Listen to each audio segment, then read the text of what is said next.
ದಿನಗಳಲ್ಲಿ ರಾಜು ಅಂತ ಒಬ್ಬ ಯುವ ಪ್ರತಿಭೆ ನಿರ್ದೇಶಕರಾಗಿ ಒಂದು ಸಿನಿಮಾದ ಕೈಗೆತ್ಕೊಂಡಿದ್ದಾರೆ. ಆ ಸಿನಿಮಾ ಹೆಸರು ಬಂದು ಯಾವುದು, ಸೌಂಡ್ ಪಾರ್ಟಿ ಅಂತ.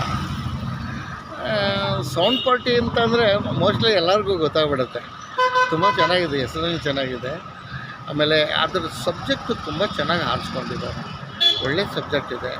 ಒಳ್ಳೊಳ್ಳೆ ತಂತ್ರಜ್ಞರನ್ನ ಹಾಕ್ಕೊಂಡು, ಒಳ್ಳೊಳ್ಳೆ ಕಲಾವಿದರನ್ನ ಹಾಕ್ಕೊಂಡು ಸಿನಿಮಾ ಮಾಡಿದ್ದಾರೆ, ಮಾಡ್ತಾ ಇದ್ದಾರೆ. ಇನ್ನೂ ಮುಗಿಯೋ ಹಂತದಲ್ಲಿದೆ. ಇನ್ನೇನು ಚೆನ್ನಾಗಿದೆ. ದಯಮಾಡಿ ಅಭಿಮಾನಿಗಳು, ಕಲಾವಿದರು ಸಿನಿಮಾ ಥಿಯೇಟ್ರಿಗೇ ಬಂದು ಸಿನಿಮಾ ನೋಡಿ ಆ ಯುವ ಪ್ರತಿಭೆ ನಿರ್ದೇಶಕ ರಾಜು ಅವ್ರನ್ನ ಬೆಂಬಲಿಸಿ.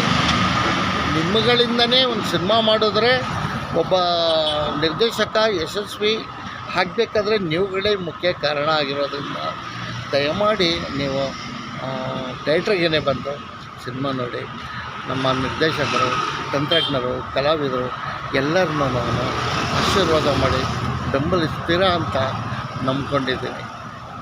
ಜೈ ಹಿಂದ್, ಜೈ ಕರ್ನಾಟಕ. ಮೇಕಪ್ ಮ್ಯಾನ್ ಯಾರು ಸರ್ ಇದಕ್ಕೆ ಸಿನಿಮಾಗೆ? Cinema makeup man Krishnamurthy. ಸುಮಾರು ಒಂದು 260-270 ಸಿನಿಮಾಗಳಲ್ಲಿ ಮೇಕಪ್ ಮಾಡಿದ್ದಾರೆ. ಕನ್ನಡ, ತೆಲುಗು, ತಮಿಳು ಎಲ್ಲ. ಒಂದು 30-32 ವರ್ಷದಿಂದ ಕೆಲಸ ಮಾಡ್ಕೊಂಡು ಬರ್ತಿದ್ದಾರೆ ಅಂತ. ಕೃಷ್ಣಮೂರ್ತಿ ಅಂದರೆ ನಾನೇನೆ. ದಯಮಾಡಿ ನನಗೂ ನಿಮ್ಮ ಆಶೀರ್ವಾದ ಇರಲಿ. ನೀವು ಏನೋ ಪಾತ್ರ ಮಾಡಿದ್ದೀರಾ ಈ ಸಿನಿಮಾದಲ್ಲಿ? ಹೌದು, ನನಗೂ ಒಂದು ಪಾತ್ರ ಕೊಟ್ಟಿದ್ದಾರೆ. ಒಳ್ಳೆಯ ಪಾತ್ರನೇ ಅದನ್ನು ಅದು. ಹಾಗಾಗಿ ಅವರ ನಿರ್ದೇಶನದಲ್ಲಿ ಮೊದಲನೇ ಬಾರಿ ನಾನು ಅಭಿನಯನೂ ಮಾಡ್ತಾಯಿದ್ದೇನೆ. ಅದೊಂದು ಹೆಮ್ಮೆ ವಿಚಾರ. ಅಂದರೆ ಏನು ಪಬ್ಲಿಕಲ್ಲಿ ವಿಡಿಯೋ ಮಾಡ್ತಾ ಇದೆಯಾ? ಯಾಕೆ ಸೌಂಡ್ ಪಾರ್ಟಿ ಸಿನಿಮಾ ಸೌಂಡ್ ಬರಲಿ ಅಂತನಾ?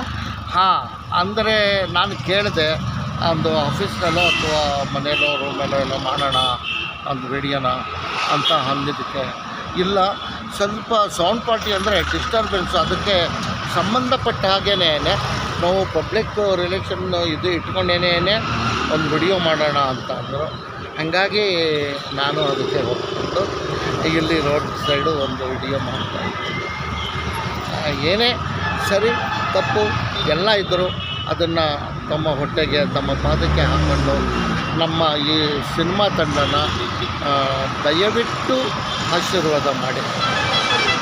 ಮತ್ತೊಮ್ಮೆ ಮಗದೊಮ್ಮೆ ನಮಸ್ಕಾರ ಮಾಡ್ತಾ ತಮ್ಮ ಆಶೀರ್ವಾದ ಕೇಳ್ತಾ ಇದ್ದೀನಿ. ಕರ್ನಾಟಕ. ಒಳ್ಳೆಯದಾಗಲಿ ನಿಮಗೂ, ನಿಮ್ಮ ಟೀಮ್ಗೂ ಒಳ್ಳೆಯದಾಗಲಿ. ಮೇಕಪ್ ಕೃಷ್ಣಮೂರ್ತಿ, ಕನಕಪುರ ಅಲ್ವಾ? ಹಾಂ, Kanakapura. Thank you sir. Thank you. ಒಳ್ಳೆಯದಾಗಲಿ ನಿಮಗೂ, ನಿಮ್ಮ ಟೀಮ್ಗೂ. Thank you sir. Thank you.